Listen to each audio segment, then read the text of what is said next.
They let the real murderer or murderers go free to do whatever they want to do again in society.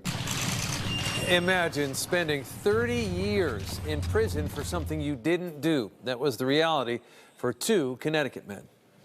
We feature some of their story in the NBC Connecticut Investigates original documentary, Traces of Doubt, the forensics of Dr. Henry Lee. Now NBC Connecticut Investigates Caitlin Birchall spoke with one of the men for his first sit-down interview since his exoneration.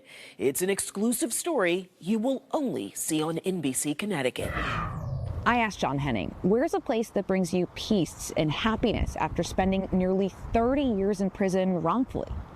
And he said, I can't find that in Connecticut. So we met Shawn Henning at Misquamicut Beach in Rhode Island. Me walking a beach is the only time that I feel at peace. A place where he spent time in his teens before he was questioned by police in December of 1985 about the murder of Everett Carr.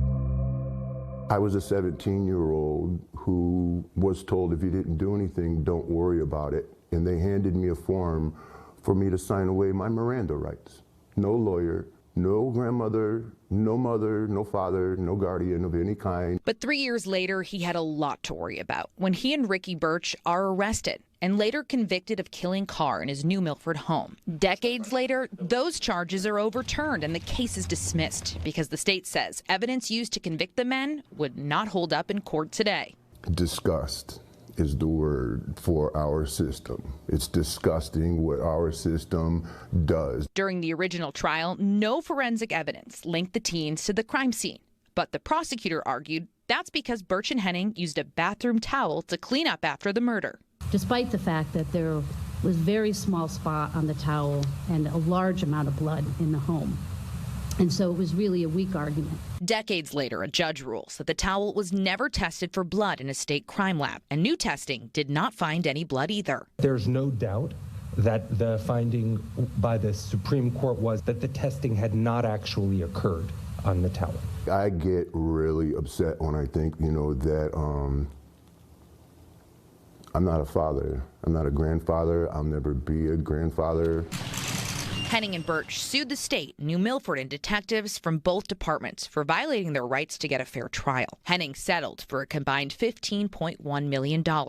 Birch also settled with Connecticut, but took New Milford to trial, and a jury found one of the officers liable for negligence. We have a situation where an 18 and a 19-year-old were charged with and convicted of a crime that is pretty clear they didn't commit. It wasn't just the forensics that failed these two young men. It was police misconduct, in my opinion. It was also the public defender's office. Has any justice been done? I don't believe in the word justice. I believe that's a mythological word. How do you get back the birthdays or the Christmases or the summers or the rock festivals or the whatever that I watched go by while I sat in that cement tomb? Like,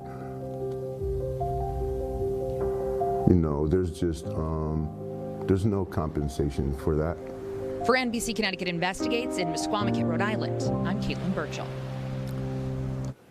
Testimony from Henning's grandmother played a part in his conviction. He reflects on how he believes she was deceived by detectives. That and much more in an extended version of Henning's interview right now on our YouTube page.